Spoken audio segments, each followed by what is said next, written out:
Sam Weinreb was born in Bratislava, Czechoslovakia in the early 1930s. He lived like any other child with his parents, 2 brothers, and a sister. On his way home from a bar mitzvah lesson, life as he knew it was forever changed. That afternoon was the last time I ever saw or spoke to any member of my family. He had relatives living in Hungary, and with the help of his neighbors, who weren't Jewish, he left immediately in order to make it there by daylight.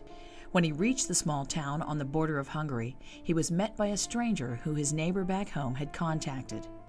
He was given instructions on how to make it to his relative's home unnoticed. After only a few short weeks, someone accused his uncle of hiding a foreigner in his home. Unsure of what was going to happen, he decided to spend the night in a nearby park. The next 5 to 6 months, I lived outdoors on the streets of Budapest. Most of the time, sleeping behind a factory that was closed at night, and I felt fairly safe. During the day, I had the difficult job of trying to get some food.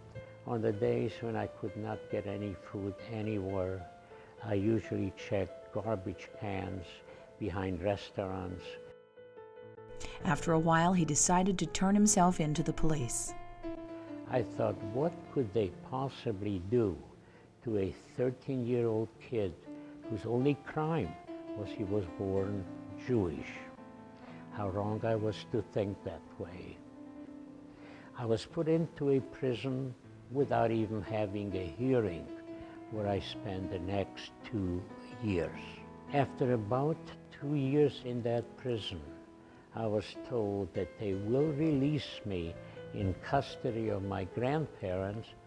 The first time I went to report to that local police department, I was beaten, called all kind of names. Most frequently, "You stinking Jew, we don't need more of your kind in our country." I was also told that if I say anything to anyone about the way they were treating me, I will immediately be sent back to prison. After a few months with his grandparents, the Germans entered Hungary and began rounding up the Jewish people. They were forced into cattle cars where the conditions were unbearable. There were 60 to 65 people in each car, and no food, water, or facilities on board. Everyone was unsure of what to expect during the 3-day journey to the camp. The name of the camp that we arrived at was called Birkenau, which was adjacent to Auschwitz. There were German soldiers with machine guns and dogs all over the place, making certain that no one escapes. I was given a number which was tattooed on my arm, and I was told that I will no longer need to remember my name. I will only be called by my number. Surrounded by barbed wire fences, the prisoners woke up every day at 5 a.m. and were given black coffee and dry bread and sent off to work. While there, Sam worked in construction carrying bricks, with conditions so bad that sometimes the skin would fall off his fingers from the harsh cold. He also worked in a coal mine. Although he was too weak to shovel coal, those around him were strong enough to get the work done, so Sam's weakness would go unnoticed.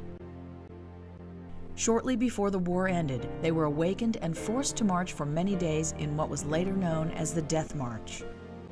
Over 4 days, what had started as more than 5,000 people was reduced to less than 400. Anyone who could not walk for whatever reason was shot and left behind. Throughout all that time, the only thing that kept me going, and I'm certain it was the only thing, was the hope. If I do survive, I will be reunited with my family. Now I knew that I will not be able to go on much longer, so I decided that I'm going to run out of that line and try to escape. To this day, I have no idea how far and how long I ran.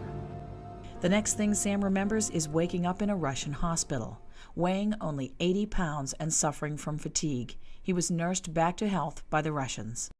With the hope of being reunited with his family, Sam returned to his hometown in Czechoslovakia, only to find that no one had survived.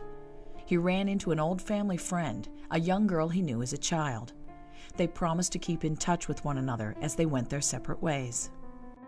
There was an American embassy in Munich, Germany, which was very close to the displaced persons camp that I stayed in.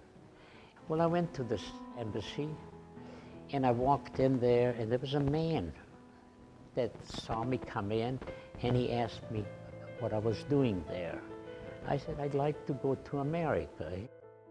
After spending only a few months in the camp and only 3 days after contacting the embassy, Sam was on his way to America. After arriving in New York City, Sam lived in an orphanage. Kind-hearted strangers often visited the children. One such man visited every Sunday. I used to be annoyed with him because he asked so many questions of us all the time. He asked the same questions, wanted to know where I was from, if I had any relatives living in this country. A few weeks after one of the visits, the man returned with some good news. He had found a cousin of Sam's living in Mckeesport, Pennsylvania, just outside Pittsburgh. Sam was reluctant to go at first, but with reassurance from his cousin, Sam went to live with them. 3 years later, Sam married Goldie, the girl he knew as a child. From the young 12-year-old boy who came home to find his family gone, and the hope of finding them being the only thing that got him through his terrible experiences, Sam has built the family life that he missed.